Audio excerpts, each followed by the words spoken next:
అందరూ ఒకసారి స్తోత్రం చెప్పండి. మనము ఒక అర్ధగంట సేపు వాక్యాన్ని ధ్యానం చేద్దాం. ఈ పునరుద్ధానంలో దేవుడు మనతో మాట్లాడడానికి ఇష్టపడుతున్నది మాటలు మనం జ్ఞాపకం చేసుకున్నాం. కనుక బైబిల్ గ్రంథంలోంచి ద్వితోపదేశ కాండము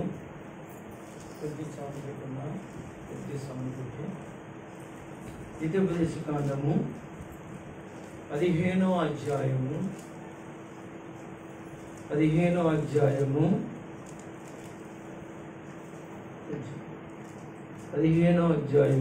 చదువుకుందాం. 4వ వచనాన్ని చదువుకుందాం.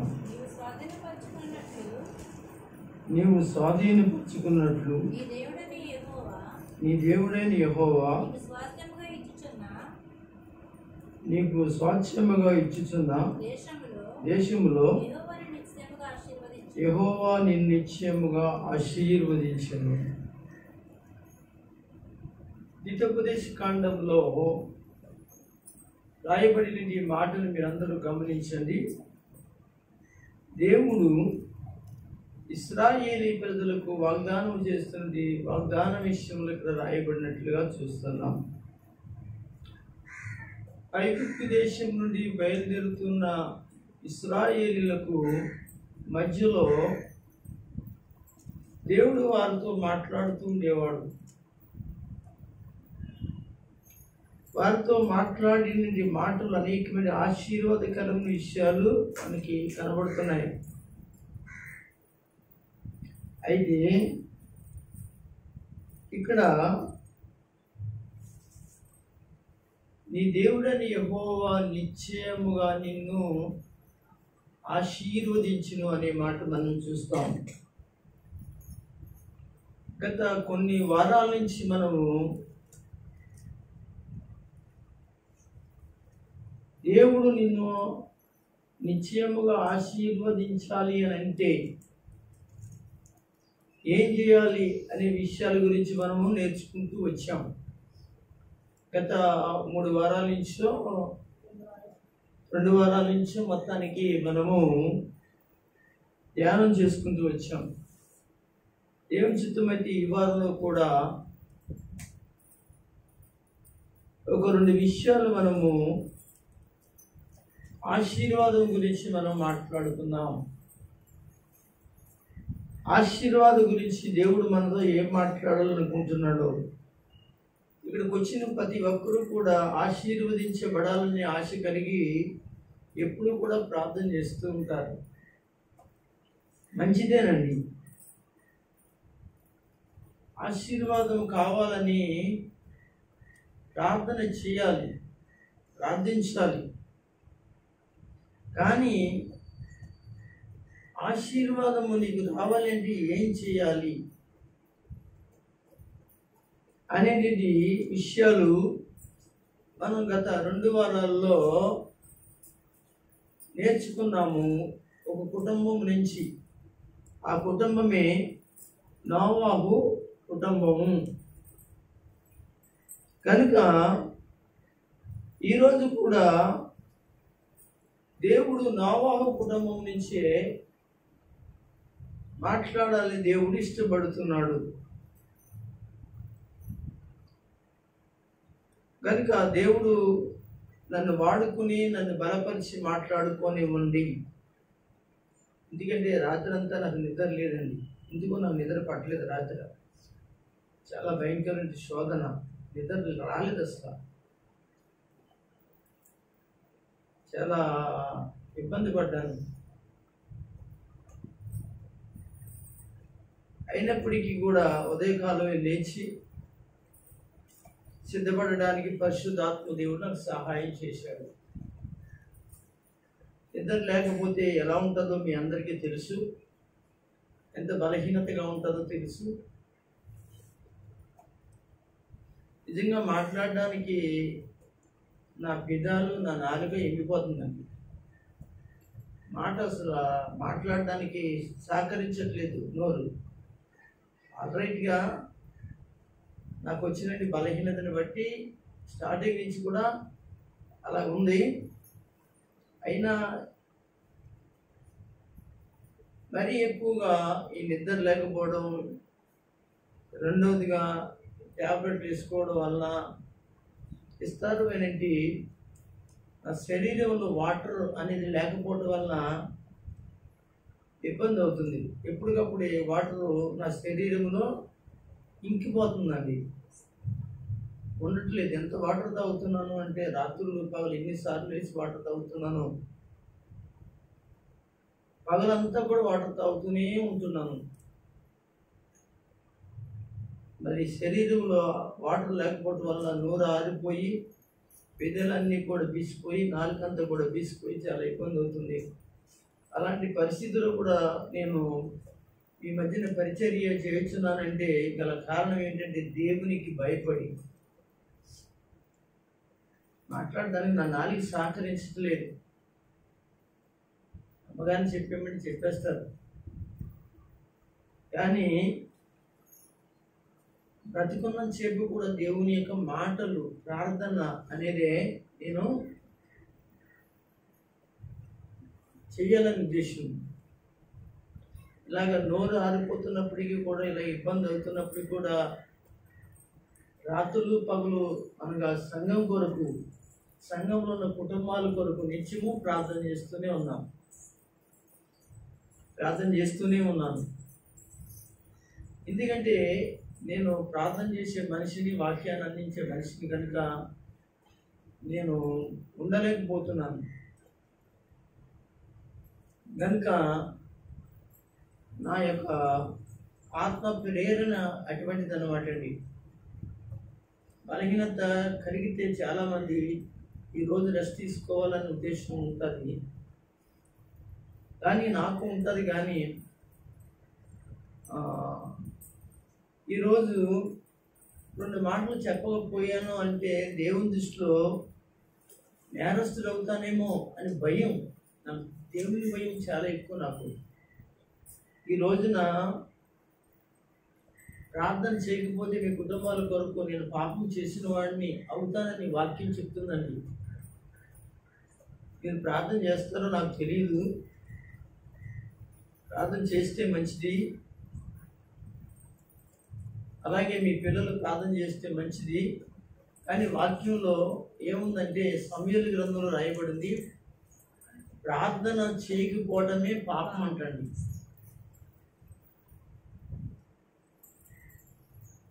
గమనించండి, మీ పిల్లలు ప్రార్థన చేయట్లేదేమో, వాళ్ళు ఎగ్గొట్టి ప్రార్థనలో కూర్చోబెట్టండి.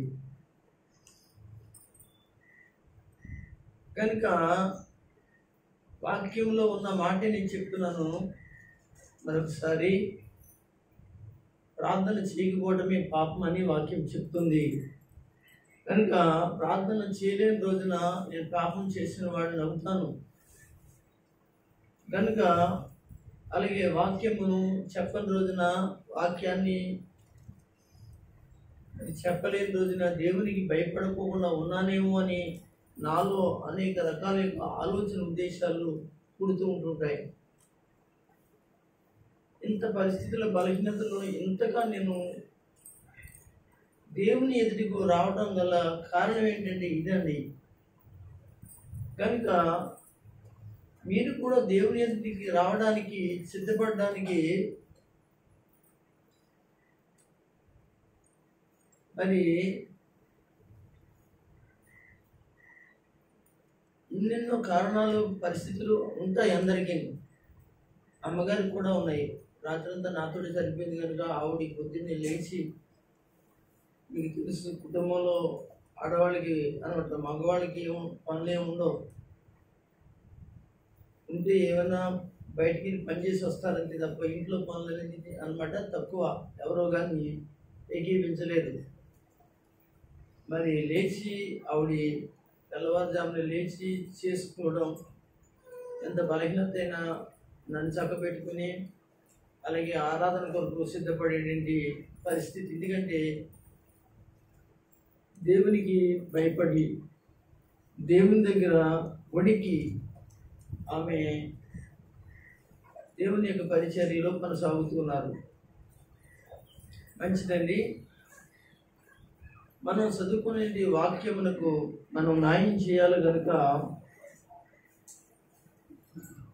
దేవుడు లేక యెహోవా నిన్ను నిశ్చయముగా ఆశీర్వదించాలని ఆశపడుతున్నటి సోదరి సోదరులారా, దేవుడు నిన్ను ఆశీర్వదించును గాక. ప్రియమైన దేవుని బిడ్డలారా, దేవుని వాక్యములో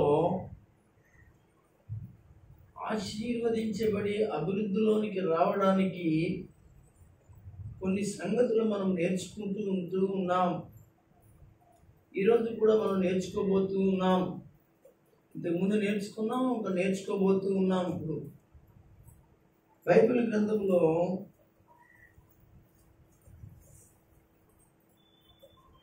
ఆదికాండంలోకి వద్దాం.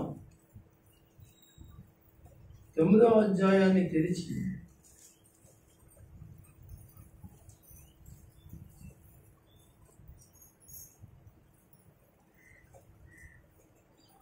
మొదటి వచనాన్ని ఒకసారి చదవండి. మరియు దేవుడు నోవాహును అతని కుమారులను ఆశీర్వదించి మీరు ఫలించి అభివృద్ధి పొంది భూమిని నింపుడి. మీరు గమనించండి, ఇక్కడ రాయబడిన మాటలు దేవుడు మాట్లాడుతున్నటి మాటలు. ఇక్కడ కూర్చున్నది మీతో దేవుడు మాట్లాడుతున్న మాటలు. ఎవరితోటో కాదు, దేవుని ఎదుటికి వచ్చిన వారు ఎవరైతే ఉన్నారో వారితో దేవుడు మాట్లాడతాడు. ఈ మాటలు ఇక్కడ కూర్చున్న మీ అందరికీ నోవాహు అతని కుమారులను గురించి మాట్లాడుతూ, అంతంత మాత్రమే కాదు కానీ నోవాహు భార్య, నోవాహు యొక్క కోడళ్ళు కూడా మనకి ఆ కుటుంబంలో కనిపిస్తారు. గమనించండి, మీరు ఈ బైబిల్ గ్రంథంలో నోవాహు ముగ్గురు పేర్లు మనకు ఉంటాయి. నోవాహు యొక్క భార్య, నోవాహు యొక్క కోడళ్ళు అని మనకి రాయబడి ఉంటుంది. మరి వారి యొక్క కోడళ్ళ పేర్లు మీకు తెలుసా అమ్మా? నోవాహు యొక్క కోడళ్ళ పేర్లు మీకు తెలుసా? చదివారా ఇక్కడ? నోవాహు యొక్క కోడళ్ళ పేర్లు చెప్పమంటారా? నాకు కూడా తెలియదు, ఎందుకంటే బైబిల్ గ్రంథంలో రాయలేదు. వాళ్ళ యొక్క కోడళ్ళ పేర్లు రాయలేదు, తన భార్య పేరు కూడా రాయలేదు. అయితే ఈ కుటుంబం ప్రత్యేకంగా దేవుని యొక్క ఏర్పాటులో నడుస్తున్న కుటుంబం. మీరు గమనించాలి, మీ కుటుంబంలో కూడా మీ పిల్లలు, మీ భర్త, మీరు, భార్యలు కలిగిన వారు, భర్తలు కలిగిన వారు, పిల్లలు కలిగిన కుటుంబం, మీరందరూ కూడా దేవుని యొక్క ఏర్పాటులో నడవాలి. అప్పుడు ఆశీర్వదించబడతారు. అయితే దేవుడు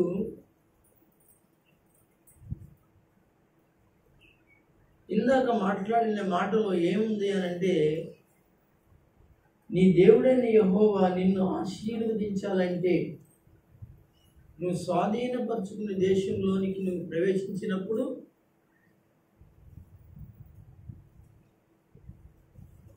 ఆశీర్వదించబడాలి అంటే ఏం చేయాలి అనే విషయాన్ని మనం మాట్లాడుకుని వాక్యంలోకి వెళ్ళాం. ఏం చేయాలి అనే విషయాన్ని గురించి మనము గత వారంలో నోవాహు ఏం చేశాడో ఒకసారి జ్ఞాపకం చేస్తాను నేను. నీతిమంతుడై ఉన్నాడు, అందుకే ఆశీర్వదించబడ్డాడు. రెండోది నిందారహితుడై ఉన్నాడు, అందుకే ఆశీర్వదించబడ్డాడు. మూడవదిగా దేవునితో నడిచాడు, అందుకే ఆశీర్వదించబడ్డాడు. నాలుగవదిగా దేవుడు ఆజ్ఞాపించిన ప్రకారం యావస్తును చేశాడు అన్నమాట. వాక్య ప్రకారంగా నడిచాడు, చేశాడు. అందుకే అతడు ఒక్కడే కాదు కానీ తన భార్య, తన పిల్లలు కూడా ఇప్పుడు నేను చెప్పిన విషయంలో వాళ్ళు కూడా ఉన్నారు, నిందారహితులుగా ఉన్నారు, నీతిమంతులై ఉన్నారు, దేవునితో నడిచారు. మరి దేవుడు ఆజ్ఞాపించిన యావస్తును చేసిన వారిగా మనం చూస్తాం. అప్పుడే ఆశీర్వదించబడతావు నీవు, అప్పుడే నువ్వు ఆశీర్వాదకరంగా ఉంటావు. దేవుని బిడ్డలారా మీరు గమనించండి, నీకు ఆశీర్వాదం కావాలని ఎంత ఆసక్తితో నువ్వు ప్రార్థన చేస్తున్నావో, దేవుని ఎదుటికి వస్తున్నావో, కానీ నువ్వు చేయవలసింది నువ్వు చేయకపోతే నీకు ఆశీర్వాదం రాదు. అసలు మీకు కూడా చెప్తూ ఉన్నాను, మీరు చేయవలసింది చేయకుండా మీకు ఆశీర్వాదం ఎన్నడికి రాదు. అది మీరే కాదు, ఈ రోజున చర్చికి రాని వాళ్ళు మగపిల్లలైనా ఆడపిల్లలైనా సంఘంలో ఎవరైనా కానీ ఉన్నారు. కనుక ఆశీర్వదించబడాలి అనుకుంటే దేవుడు చెప్పినట్టుగా చేయాలి. అందుకే వాళ్ళు ఎవరు? నోవాహు యొక్క భార్య, నోవాహు యొక్క కొడుకులు, నోవాహు యొక్క కోడళ్ళు ఆశీర్వాదకరంగా ఉండడానికి గల కారణం ఏంటంటే వారు దేవునిలో వారు నడిచిన విధానం మనం నేర్చుకోబోతున్నాం. వాళ్ళు ఆశీర్వదించబడడానికి మరొక కారణం ఏమిటి అంటే, చదువుదాం 8వ అధ్యాయం ఆదికాండం. వాళ్ళు కుటుంబం ఆశీర్వదించబడడానికి, ఆశీర్వదకరంగా ఉండడానికి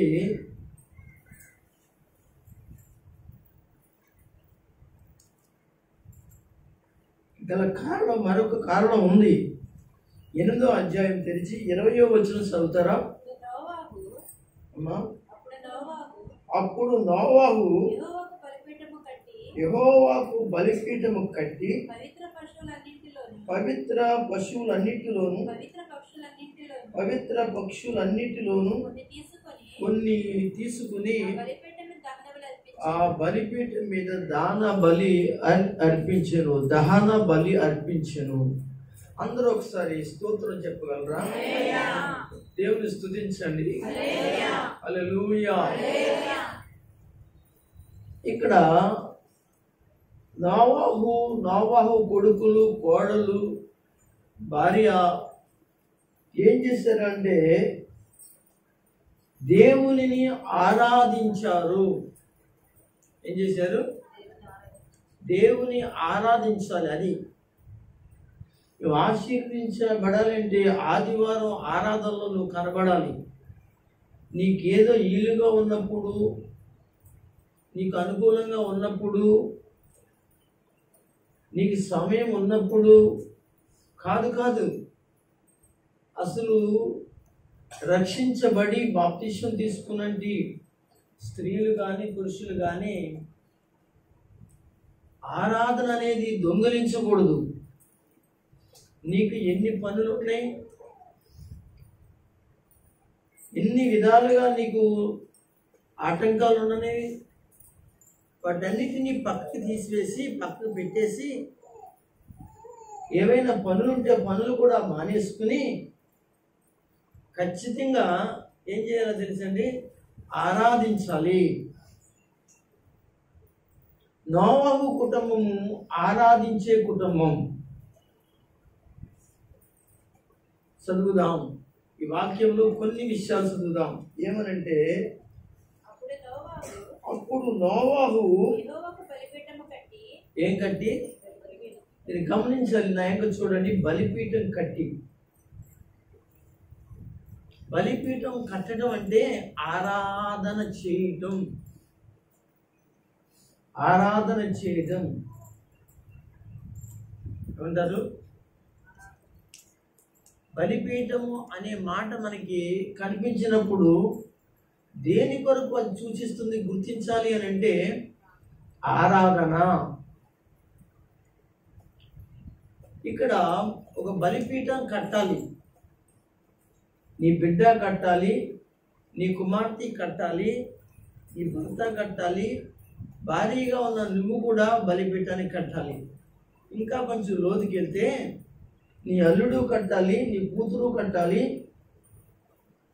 నీ ఇంట్లో వాళ్ళు ఎవరైతే ఉన్నారో వాళ్ళు బలిపీఠాన్ని కట్టాలి.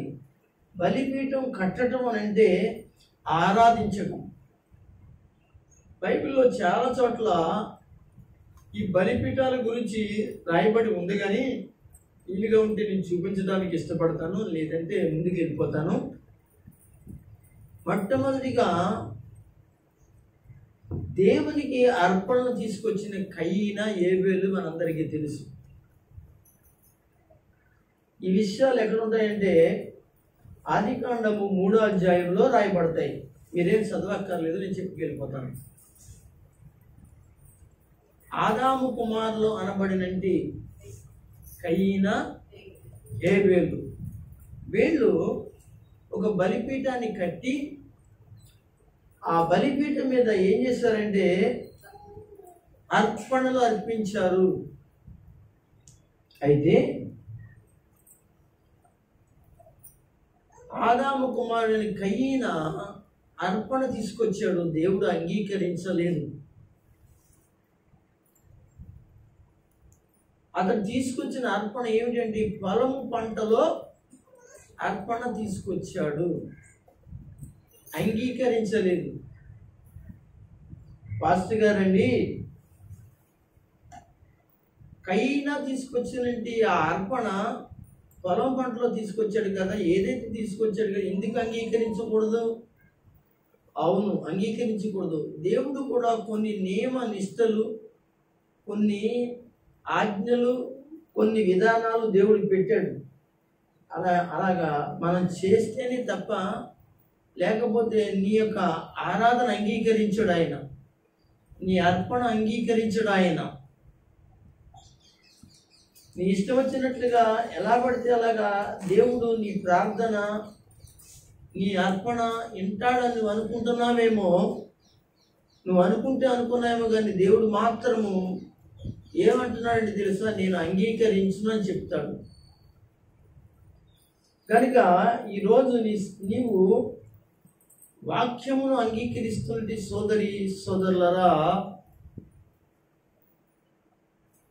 వాక్యమును ఉంటూ ఉన్నటి సహోదరి సహోదరులరా, దేవుడు నీ అర్పణను అంగీకరించాలి అని అంటే అది దహన బలి ఉండాలి. దేవుని స్తోత్రం చెప్పండి. ఏ బలి ఉండాలి? దహన బలి ఉండాలి. దహనము చేయబడేటటువంటి బలి ఉండాలి. మీకు అర్థమవుతుందా? ఒకసారి అబ్రహాముతో దేవుడు మాట్లాడారు. ఇంకా చూడండి, ఒకవేళ ఇది ఈరోజు నేను ఆరాధన అనే దాని గురించి అవ్వకపోతే ఇంకా చెప్పాల్సిన విషయాలు వచ్చే వారం చెప్తాను. ఎందుకంటే నా దగ్గర వాక్యం ఉంది కనుక. ఏమండి, అబ్రహాము దేవుడు లేక ఒక బిడ్డనిచ్చాడు. అతని పేరు ఇస్సాకు. ఏం పేరండి? మీరు గమనించండి, ఇస్సాకు. ఇస్సాకు అనే మాటకి అర్థం ఏంటంటే నవ్వు అని అర్థం. అబ్రహాము జీవితంలో నవ్వు లేదు. శారమ్మ గారి యొక్క జీవితంలో నవ్వు లేదు. ఉండడానికి ఐశ్వర్యము, డబ్బు, ధనము, పనివారు, ఒక రకంగా చెప్పాలంటే ఆ ప్రాంతానికి ఒక రాజుగా ఉన్నాడు అని కూడా రాయబడుతుంది ఒక చోట. ఎవరు? అబ్రహాం అంటే ఒక రాజుగా ఉన్నాడటండి. అంత హోదా కలిగినది ఈ వ్యక్తి కుటుంబంలో సంతోషం లేనివాడిగా ఉన్నాడు. సంతోషం లేనిది రాణిగా శారమ్మ గారు ఉన్నారు. అయితే ఏం జరిగిందంటే దేవుని బిడ్డలారా, దేవుడు ఒక రోజున దిగి వచ్చి పరలోకం కిందకి దిగి వచ్చి అబ్రహాం యొక్క గుడారం దగ్గరికి వెళ్ళి శారమ్మని అబ్రహాంని దర్శించి మాట్లాడుతూ నేను నీకు బిడ్డనివ్వబోతున్నాను అని మాట్లాడటం జరిగింది. ఇలా జరిగిన తర్వాత దేవుని మహా ఉన్నతమైన కృప ఏమిటి అంటే, నిరీక్షణ లేని సమయంలో అబ్రహాం నిరీక్షణ కలిగిన వాడిగా బిడ్డను పొందుకున్నాడు. అతనికి ఇస్సాకు అని పేరు పెట్టాడు. అతడు పెద్దవాడయ్యాడు. సుమారుగా 14 సంవత్సరాల వయసులో దేవుడు అబ్రహామును అడుగుతున్న మాట ఏంటంటే, ఈ కొడుకుని నాకు దహన బలిగా అర్పించమన్నాడండి. ఏ బలి అండి? అది మీరు మర్చిపోకూడదు, సబ్జెక్ట్ మనం మర్చిపోకూడదు. దహన బలిగా అర్పించడం అంటే ఇస్సాకును తీసుకుని వెళ్ళి రాళ్ళు పరిచి ఆ రాళ్ల మీద పుల్లలు పెట్టి నుప్పు పెట్టి ఇస్సాకుని తెగ నరికి ఆ యొక్క ఇస్సాకు యొక్క బాడీని ఎక్కడ పెట్టాలంటే ఆ బలిపీఠం మీద, ఆ నుప్పుల మీద, ఆ పుల్లల మీద పెట్టి దహన బలిగాను ఇన్నిసార్లు ఇది చెప్తున్నానంటే, ఆ శరీరం ఏమవ్వాలంటే బూడిదైపోవాలి, కాలిపోయి బూడిదవ్వాలి. కనుక ప్రియమైన దేవుని బిడ్డలారా, అలాంటి పరిస్థితి ఆ రోజున ఎవరి ఎదురికి వచ్చిందంటే అబ్రహాము ఎదురికి, సారమ్మ గారి ఎదురికి వచ్చింది. అప్పటికే పిల్లలు లేని పరిస్థితుల్లో ఉన్నటువంటి పరిస్థితులు దేవుని బిడ్డలారా, దేవుడు ఇచ్చిన బిడ్డను పెంచుకుంటున్నారు. దేవుడు తిరిగి నాకు అర్పించమని అన్నప్పుడు వెనక్కి తిరగకుండా మరియా పర్వతం అనేటువంటి పర్వతం మీదకి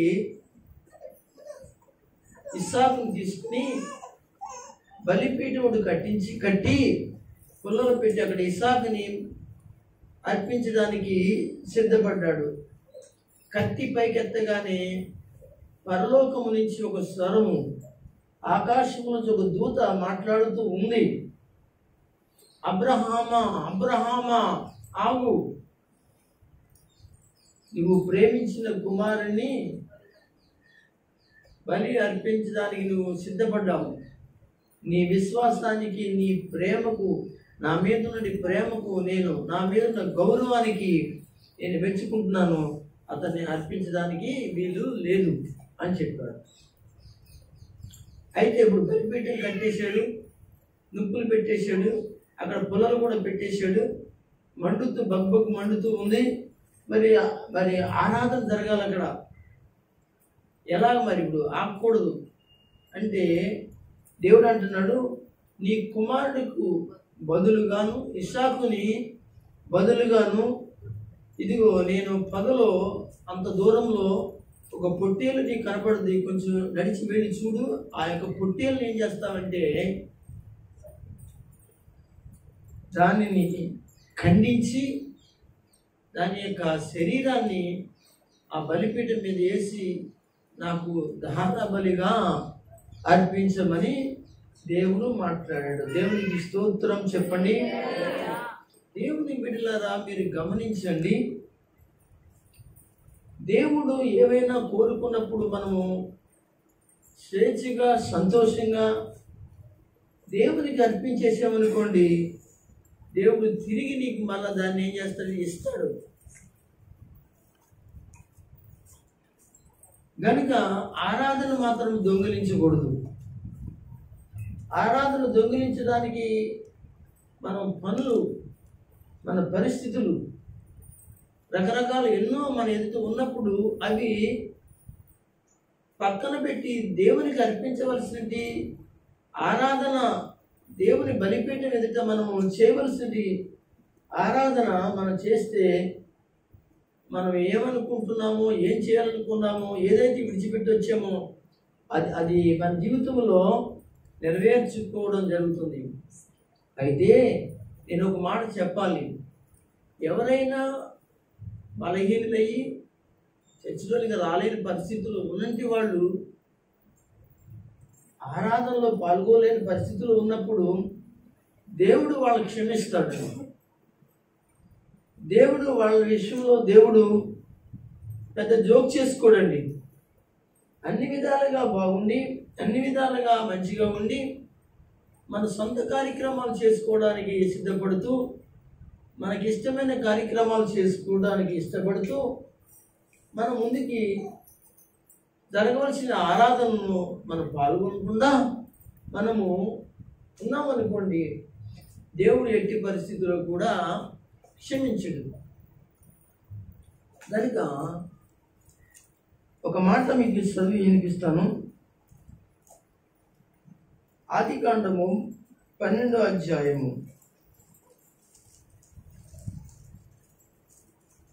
7వ వచనాన్ని ఒకసారి చదువుతారా?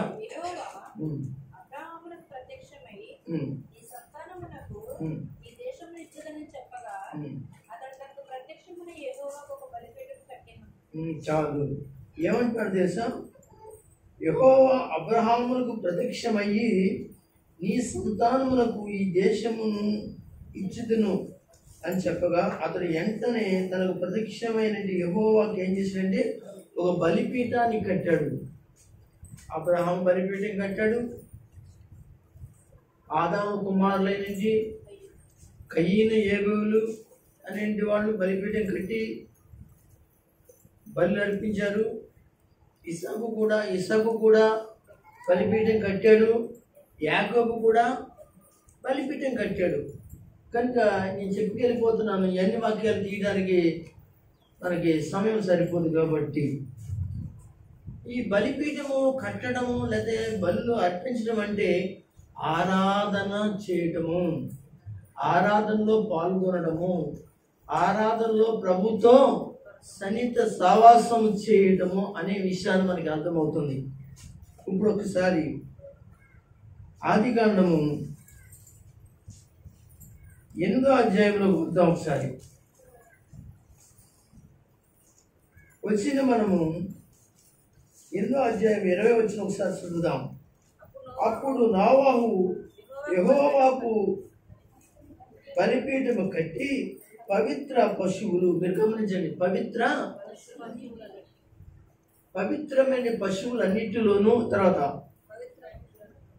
పవిత్రమైన పక్షులన్నింటిలోని కొన్ని తీసుకుని ఆ బలిపీఠం మీద దహన బలిగాను అక్కడ ఆరాధన చేశాడు. దేవునికి స్తోత్రం కలుగును గాక. ఈ వాక్యంలో మీరు ఎలా అర్థం చేసుకుంటారు? మీరు గమనించాలి. ఈ వాక్యాన్ని ఎలా అర్థం చేసుకోవాలంటే పవిత్రమైన పక్షులు కదా, పవిత్రమైన పశువులు అన్నాడు. అంటే మనము దేవునికి ఆరాధన చేయడానికి పవిత్రమైన మనసుతో, పవిత్రమైన హృదయముతో ఆయన ఎదుటికి రావాలి. అందరూ గట్టి స్తోత్రం చెప్పండి. దేవుడు మాట్లాడుతున్నాడు, ఇది పవిత్రమైన హృదయమేనా, పవిత్రమైన మనస్సేనా, పవిత్రమైన పరిస్థితులు కలిగి దేవుని ఎదుట ఆరాధన చేయడానికి వస్తున్నావా? వచ్చినట్లయితే దేవుడు నిన్ను, నీ పిల్లలను, నీ భర్తను, నీ కుటుంబాన్ని ఆశీర్వదించును గాక. ప్రియులారా గమనించండి, దేవుని ఎదుటికి వచ్చినప్పుడు మన ఆరాధనలు ఎలా ఉండాలంటే చాలా పవిత్రంగా ఉండాలి. ఎలా పడితే అలాగ ఆరాధన చేస్తే, ఎలా పడితే అలా మన నోటంలో వచ్చేసిన ప్రార్థనే కదండి, మన ఇష్టం వచ్చినట్టుగా ప్రార్థన చేసేస్తే దేవుడు వింటాడేమో అని అనుకుంటున్నావేమో. దేవుడు మాట్లాడుతున్నాడు, దయచేసి వినడు. నువ్వు ఆరాధించవలసిన ఆరాధన దినాన్ని దొంగిలించి రకరకాలుగా ఒల్లించి ప్రార్థనలు చేసి ప్రార్థించి చేసినట్లయితే దేవుడు నీ యొక్క ప్రార్థన వింటాడేమో అనుకుంటున్నావేమో, కానీ దేవుడు వినడు. మనకి ఇక్కడ ఒక బలిపీఠం కట్టబడుతుంది. అది నోవాహు కట్టిన బలిపీఠం. ఈ బలిపీఠం దగ్గర ఎవరు ఉన్నారు అని అంటే నోవాహు ఉన్నాడు, నోవాహు భార్య కూడా ఉంది, నోవాహు కొడుకులు ఉన్నారు, నోవాహు కోడళ్ళు కూడా ఉన్నారు. వీళ్ళందరూ కలిసి ఏం చేస్తున్నారంటే ఒక బలిపీఠాన్ని కట్టి పవిత్రమైన పశువులను, పవిత్రమైన పక్షులను అన్నిటినీ తీసుకుని ఆ బలిపీఠం మీద వాళ్ళు దేవునిని ఆరాధన చేస్తూ ఉన్నారు. గట్టిగా ఒకసారి స్తోత్రం చెప్పగలరా? గట్టిగా చెప్పండి. అవును. అంటే దీనిలో మనకి అర్థం చేసుకోవాల్సిన విషయం ఏంటి అంటే, మనము పవిత్రంగా దేవుని ఎదుటికి మన అర్పణలు తీసుకురావాలి. నోవాహు తీసుకొచ్చినట్లుగాను, నోవాహు కుటుంబం తీసుకొచ్చినట్లుగాను పవిత్రమైన అర్పణలు దేవునికి ఇష్టమైనవి. ఎందుకంటే అవి నోవాహు అనేటువంటి వాడు అర్పిస్తున్నటి అర్పణలు ఏమిటి అంటే పశువులు, పక్షులు. వాటిని ఖండించినప్పుడు ఏం జరుగుతుంది అంటే రక్తము వస్తుంది. అంటే ఒక మనిషి దేవుని ఎదుటికి రావడానికి, మీరు వినాలి ఇక్కడ, దేవుని ఎదుటికి రావడానికి రక్తము సిందించబడాలి. అందరూ స్తోత్రం చెప్పండి. రక్తము సిందించబడకుండా పాప క్షమార్పణ పోదు.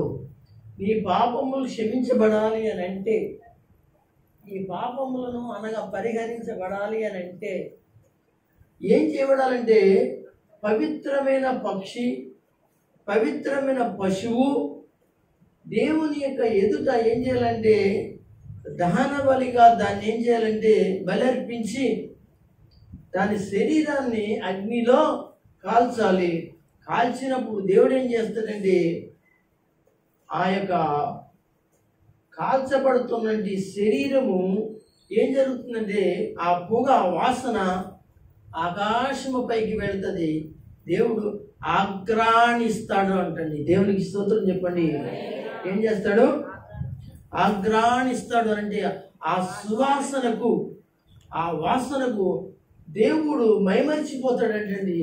అప్పుడు వెంటనే దిగివచ్చి నీతో మాట్లాడడం, నిన్ను ఆశీర్వదించడం, నిన్ను దీవించడం, నీ జీవితంలో గొప్ప కార్యాలు చేయడం జరుగుతుంది. అందరూ స్తోత్రం చెప్పండి. కనుక ప్రతిష్ఠ గుడారములో దహన బలిపీఠం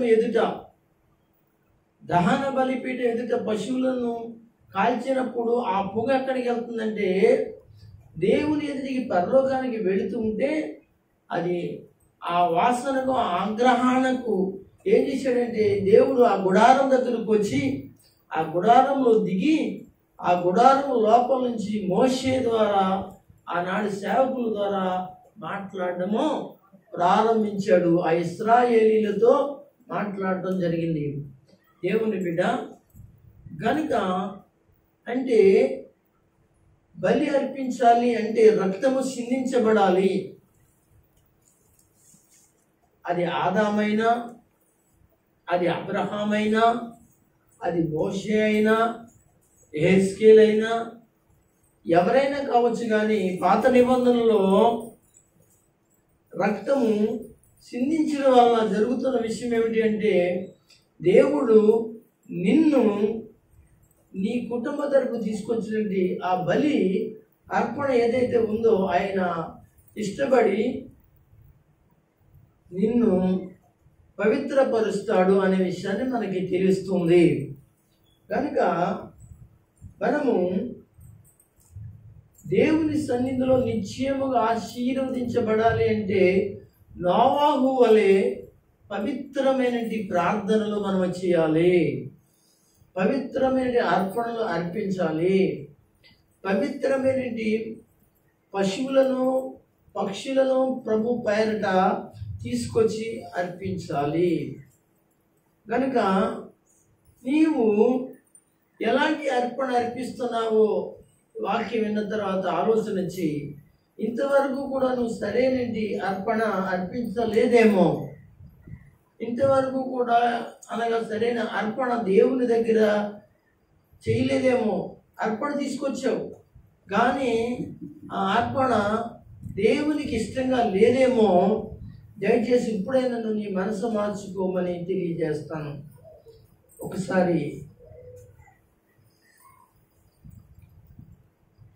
మత్తయి సువార్త 5వ అధ్యాయము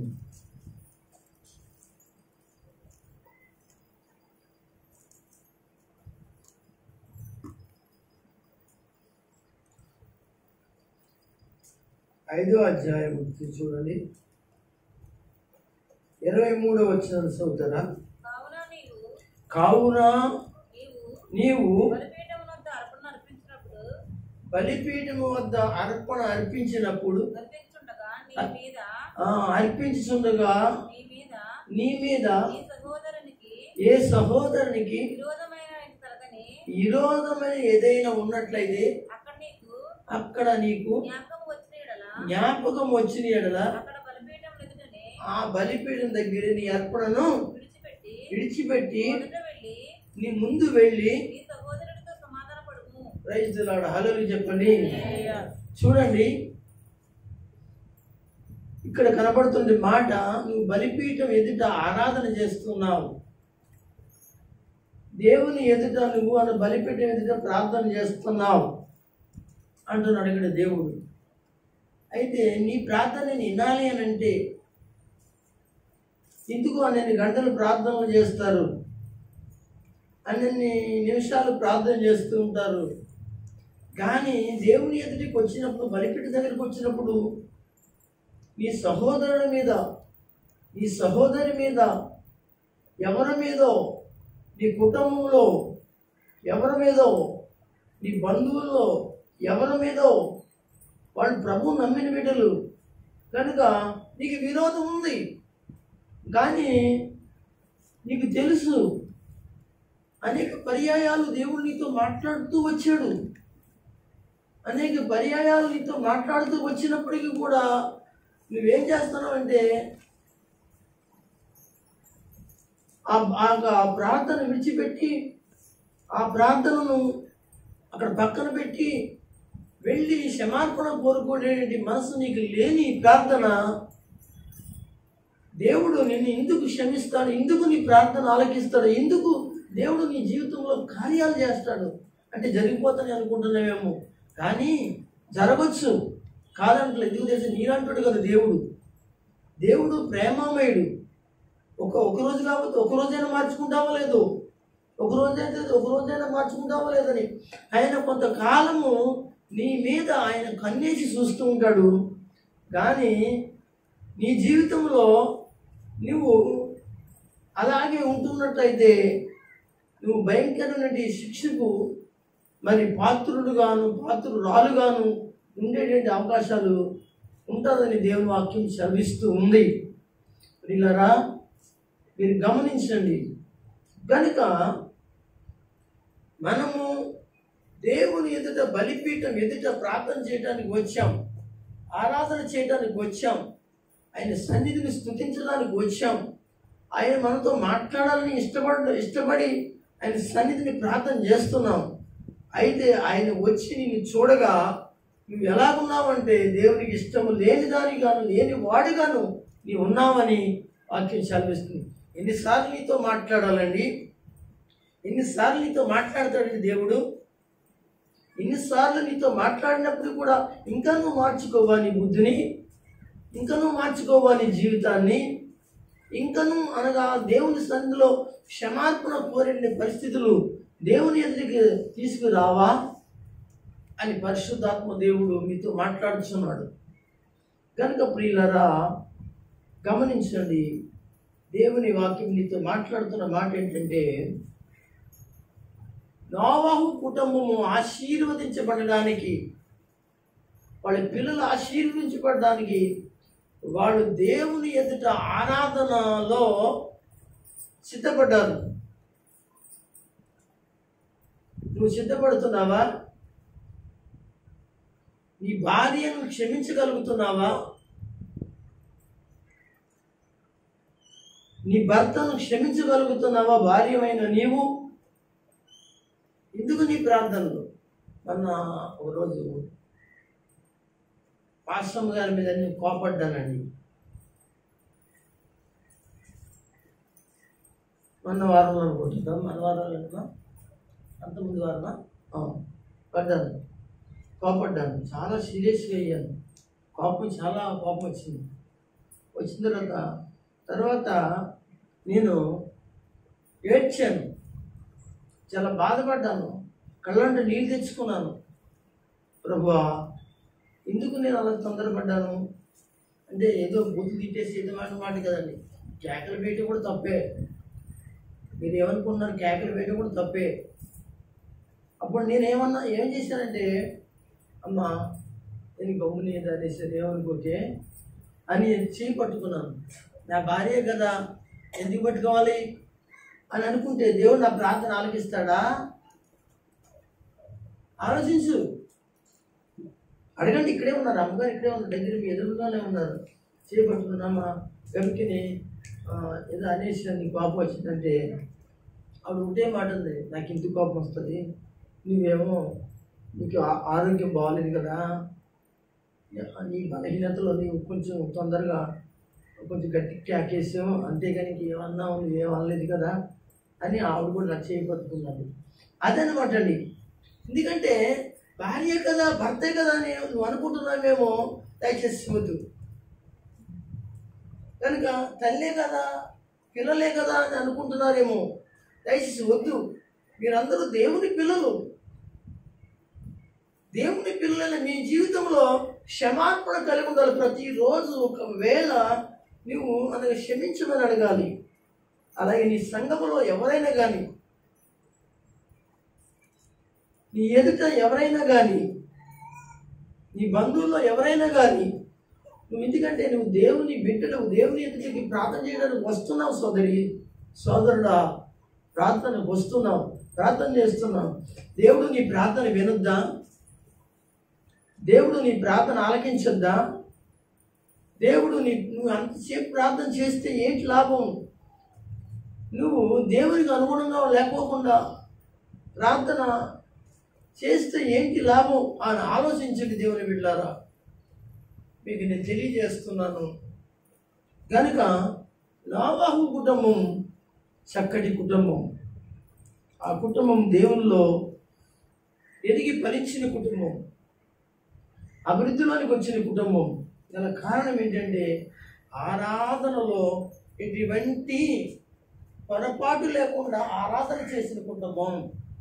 కొడుకులైన వారు, యవనస్తులైన కొడుకులైన వారు, కోడలైన వారు ఆలోచన చేయండి. గొప్ప విషయం చెప్పమంటారా? వాడ తయారు చేస్తూ ఉంటే, ఏమండి వాడ తయారు చేస్తుంది, ఎన్నాళ్ళు తయారు చేసాడు వాడ? జ్ఞాపకం ఉందని నేను చెప్పాను. ఎన్నాళ్ళు? సుమారుగా 100 నుండి 120 సంవత్సరాలు పట్టింది. నేను మొదటి ప్రసంగంలో చెప్పాను, గుర్తుందో లేదో, కావాలంటే అప్లోడ్ అయింది, మీరు తర్వాత వినొచ్చు అనమాట అండి. కనుక ఎన్ని సంవత్సరాలు అంటే ఏదో సంవత్సరం కాదు,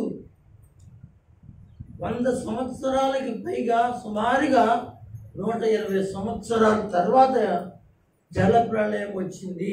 అందరూ స్తోత్రం చెప్పండి. కనుక ఆ పరిస్థితిలో ఆ కుటుంబం అంతా కూడా వాడ కట్టే విషయంలో కోడళ్ళు కానీ, కొడుకులు కానీ, భార్య కానీ, భర్తగా నోవాహు కానీ ఎంత సహకరించుకున్నారంటే చాలా చక్కగా సహకరించుకున్నారు. ఏంటి సహకరించుకున్నారు చెప్పండి? ఏ విషయంలో సహకరించుకున్నారు? వాడ కట్టడంలో సహకరించుకున్నారు. దేవునికి స్తోత్రం. దీన్ని మీరు ఎలా చెప్తారు మాస్టర్ గారు అని అంటారా? అంటే ఆ కుటుంబము ఒక రక్షణ వాడను కట్టుకోవడానికి సంసిద్ధమై ఏం చేశారో తెలుసా? వాళ్ళందరూ కలిసి ఏకీభవించారు. అలాగే నీ కుటుంబము రక్షణలోనికి వెళ్ళడానికి నీ బిడ్డను, నీ కుమారుడును, నీ కుమార్తెని, భర్తను, భార్యను, అందరు కుటుంబంలో ప్రతి ఒక్కరు కూడా ఏకీవించి ఆ రక్షణ అనేటువంటి యేసు అనే వాళ్ళలోనికి వెళ్ళడానికి ఏం చేసుకోవాలి? కట్టుకోవడానికి మనం సిద్ధపడాలి. దేవునికి స్తోత్రం. యేసు ఎప్పుడు వస్తాడో మనకి తెలియదు కనుక ఆయన ఏమై ఉన్నాడంటే రక్షణ కలిగిన వాడగా ఉన్నాడు. ఆయన ఆ వాడలోనికి మనం వెళ్ళాలి. ఆయన వచ్చేటప్పటికి ఆ వాడలోనికి ఆయనతో కలిసి ఎక్కడికి వెళ్ళాలి? పరలోకంలోనికి, దేవుని రాజ్యంలోనికి వెళ్ళాలి. దేవుని స్తోత్రం చెప్పండి. దేవుని రాజ్యాలు 2 ఉన్నాయండి. దేవుని రాజ్యాలు ఎన్ని ఉన్నాయి చెప్పాలి? ఎన్ని ఉన్నాయి? దేవుని రాజ్యాలు 2 ఉన్నాయి.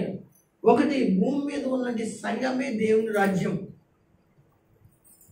రెండోది యేసు ప్రభు వచ్చిన తర్వాత పరలోకంలో తీసుకువెళ్తున్న అప్పుడు, అనగా భూమి మీద ఉన్న యావత్తు క్రైస్తవ సార్వత్రిక క్రైస్తవ సంఘమును చూసారా? ఆ సంఘము ఎత్తబడినప్పుడు పరలోకంలోకి వెళ్ళినప్పుడు అదొక దేవుని రాజ్యము. దేవునికి స్తోత్రం చెప్పండి. ఇది ఇక్కడ మన భూమి మీద ఇక్కడ మీరందరూ ఇక్కడ కూర్చున్న దేవుని రాజ్యం. ఈ రాజ్యంలో మీరేం చేయబడాలంటే సిద్ధపడాలి. యేసు అనేటువంటి వాడు ఒకడు వస్తున్నాడు. ఆయనతో కలిసి పరలోకంలోకి వెళ్తాకి, రక్షణ వాడలోకి వెళ్ళడానికి. అలాగే నోవాహు దినాలలో వాళ్ళు సిద్ధపరచుకున్నట్టు వాడ ఏ వాడంటే ఆ వాడే యేసు అనేది వాడ. దేవునికి స్తోత్రం. గట్టిగా చెప్పండి. యేసు అనేది వాడ. దేవుని బిడ్డలారా, కనుక ఆ వాడ ఆ రోజున ఒక కుటుంబములో నుండి 80 మాత్రమే ఏం చేయబడ్డారు? ఆ వాడలోనికి వెళ్ళారు. వెళ్ళినప్పుడు అండి అక్కడికండి భూమి మీద ఉన్న యావత్తు పక్షులు, పశువులు, ఏమంటే జంతువులు, కూర మృగాలు, పాకు పురుగులు, మనకి ఇష్ట జంతువులు అన్ని రకాలు వచ్చాయి. ఎన్ని వచ్చాయి అంటారు? ఎన్నని మనం చెప్తాం? లెక్కేయడం కష్టం. వీటన్నింటినీ కూడా వాడలోనికి వచ్చినప్పుడు వీటిని బాగోగులు చూసుకోవడానికి, వాటికి కావాల్సిన ఆహారాలు పెట్టడానికి ఆ రక్షణ వాళ్ళలోనికి ప్రవేశించినట్టు ఆ కోడళ్ళు కానీ, ఆ కొడుకులు కానీ, నోవాహు కానీ, నోవాహు భార్య కానీ ఎంత చక్కగా తీర్చిదిద్దుకున్నారు అని అంటే, రేపు నెక్స్ట్ మరొక ఏంటంటే సృష్టి కదా. ఓ సృష్టి అంతా ఏమైపోతుంది? జలప్రళయంలో చనిపోతున్నారు. అప్పుడు పశువులు చచ్చిపోతాయి, భూమి మీద అన్నీ కూడా చచ్చిపోతాయి, ఇంకేముండవు. కానీ మరొక సృష్టి, కొత్త సృష్టి రావాలి అని అంటే వాటిని ఏం చేశారంటే తెలిసే వాళ్ళు పెంచి పోషించి వాళ్ళు సుమారుగా ఎన్నో నెలలకు ఉంటే ఎన్నో జంతువులు అనగా పిల్లలు పెట్టాయి. వీటన్నిటినీ కూడా ఆ నోవాహు వాడలోంచి బయటకు వచ్చి వీటన్నిటిని బయటికి విడిచిపెట్టినప్పుడు దేవుని బిడ్డలారా, అక్కడ మరలా లోకంలో ఏం చేయబడింది తెలుసండి? ఆ జంతువులన్నీ కూడా ఏం చేయబడ్డాయంటే మళ్ళీ సృష్టించబడినట్లుగా, ఏ విధంగా మొదట్లో ఏ విధంగా సృష్టించబడినట్లుగా ఉన్నాయో తర్వాత సృష్టించలేదు. కానీ వాటినే దేవుడు ఉంచి ఏం చేశాడో తెలుసంటే భూమి మీద మళ్ళీ నింపినట్లుగా బైబిల్ గ్రంథంలో మనం చూస్తాం. అందరూ స్తోత్రం చెప్పండి. కనుక దేవుని పనిలో సహకరించిన కోడళ్ళు, సహకరించిన కొడుకులు, సహకరించినది అనగా భర్త భార్య. కనుక కుటుంబము ఆలోచిస్తున్నావా? నువ్వు దేవుని సేవలో నువ్వు సహకరిస్తున్నావా? నీ కొడుకు సహకరిస్తున్నాడు. నువ్వు ఎప్పుడైనా నువ్వు సహకరించకపోతే ఎప్పుడైనా సహకరించట్లేదు ఏమిటి అని నువ్వు అడుగుతున్నావా? అంటే నోవాహు కుటుంబం లాగా నీకు దీవులే కావాలి కానీ సహకరించే అలవాట్లు లేవన్నమాట. ఏమంటారు? ఇది నా సొంత మాటలు కాదు కదమ్మా, ఈ నా సొంత మాటలు ఏం కాదు. వాళ్ళు దీవించబడ్డానికి గల కారణం ఏంటి? కొడుకుగాను, అనగా తల్లిగాను, భార్యగాను, కోడళ్ళగాను, అనగా తండ్రి గాను, వీళ్ళందరూ కూడా సహకరించుకుని దేవుని పనిలో ఏం చేశారంటే వాళ్ళు చక్కగా మరి ఆ రక్షణ వాళ్ళని కట్టుకున్నారు. దేవునికి స్తోత్రం కలుగునుగాక. మరి ఆ వాళ్ళలో ప్రవేశించారు. యేసు రాబోతున్నాడు కనుక ఆ రాబోతున్న యేసు అనేది రక్షణ వాడలో ప్రవేశించాలి అని అనుకుంటే, రక్షణ వాడలోకి వెళ్ళాలనుకుంటే నువ్వు, నీ కుటుంబము, నీ భర్త, నీ భార్య, నీ కోడళ్ళు, నీ కొడుకులు, నీ మనవలు, నీ మనవరాళ్ళు, నీ అల్లుళ్ళు, నీ కొడుకు అని వాళ్ళు ఎవరైతే ఉన్నారో వాళ్ళందరూ కూడా ఏం చేయబడతారో తెలుసండి? యేసు అనేది రక్షణ వాళ్ళకి వెళతారు, లేకపోతే ఎడవబడతారు. అందుకే ముందుగా నోవాహు ద్వారా ఒక ఓడను చేయించి ఎడవబడిన వాళ్ళ జలప్రలయం చచ్చిపోయారు. కనుక ఇదిగో యేసు వచ్చేటంటి మరి రాకడలో నీ కుటుంబంలో ఉన్నంటి ఎవరైతే ఉన్నారో వాళ్ళు, ఎవరైతే అల్లుడు కావచ్చు, కూతురు కావచ్చు, మనవలు కావచ్చు, మనవరాళ్ళు కావచ్చు, ఎవరైనా కావచ్చు, దేవుని సన్నిధిని, ఆరాధనను, దేవుని యొక్క పవిత్రమైన ఆరాధనను దొంగిలించేస్తూ ఉన్నారు. కనుక మీరేమనుకుంటున్నారు దేవుని బిడ్డలారా? కనుక ఆయన వచ్చినప్పుడు ఆ ఉగ్రతలో మీరు నాశనం అయిపోవడం దేవుడికి ఇష్టం లేదని తిరిగి దేవుడు ఏం చేస్తాడంటే వాక్యం ద్వారా మాట్లాడుతున్నాడు. నేను ఒక మాట మాట్లాడి ముగించేస్తాను. ఇంకా చాలా ఉంది కానీ ఒక మాట చూపించి నేను ముగించేస్తాను. ఒకసారి నిర్గమకాండంలోకి రండి. ఆరాధన అనేది ఎంత పవిత్రమైందో మీతో చెప్పడానికి 20వ అధ్యాయం, నిర్గమకాండము 20వ అధ్యాయం ఒకసారి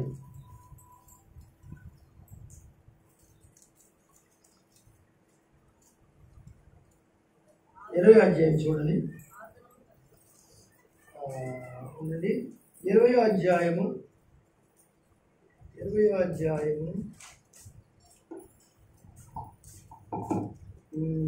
వచనం చదవండి. విశ్రాంతి దినము పరిశుద్ధముగా ఆచరించుటకు చాలు. ఏమండి? దేవుని ఆరాధన అంటే ఎలా జ్ఞాపకం ఉంచుకోవాలండి? ఎలా ఉంచుకోవాలి? పవిత్రముగా పరిశుద్ధముగా. దేవునికి స్తోత్రం. అలాంటి ఆరాధన నువ్వేం చేస్తున్నావు? అపవిత్రపరుస్తున్నావు కదా. మరి దేవుడి కోపం రాదంటారా? వస్తుంది. నువ్వు ఇదే అనుకుంటున్నావు, వస్తుంది. కనుక నువ్వు ఎన్ని ఆదివారాలు దొంగిలించావు దేవుని సన్నిధిలో, ఎన్ని ఆదివారాలు నువ్వు లెక్కప్పు చెప్పాలో అంటే చాలా భయంకరమైన పరిస్థితి. మీరు ఆలోచన చేయండి. చూడండి, దేవుని యొక్క ప్రార్థనా దినాల గురించి ఇక్కడ మాట్లాడుతూ ఎలాగా ఆచరించాలంటే పరిశుద్ధముగా జ్ఞాపకము చేసుకోవాలి. జ్ఞాపకం చేసుకుంటున్నావా? జ్ఞాపకం చేసుకుంటున్నావు కానీ నువ్వు ఆచరిస్తున్నావా? లేదే. దయచేసి నేను ముగించడానికి ఇష్టపడుతున్నాను దేవుని బిడ్డలారా, గమనించండి. ఇదిగో నోవాహు కుటుంబం అంతా మరి దీక్షగా ఏం చేశారంటే ఆరాధన చేసినట్లుగా మనం చూస్తున్నాం. నీ కుటుంబము నువ్వు మరి ఆచరించగలుగుతున్నావా? ఒకవేళ ఆచరించకపోతే ఇప్పుడైనా నువ్వు గమనించు దేవుని బిడ్డలారా, ఆలోచించు. దేవుని యొక్క వాక్యం చెల్లిస్తూ ఉంది. దేవుని చిత్తమైతే వచ్చే ఆదివారము మరొక కొన్ని నోవాహు కుటుంబంలోంచి కొన్ని సంగతులు మనము నేర్చుకోవడానికి ఇష్టపడదాం.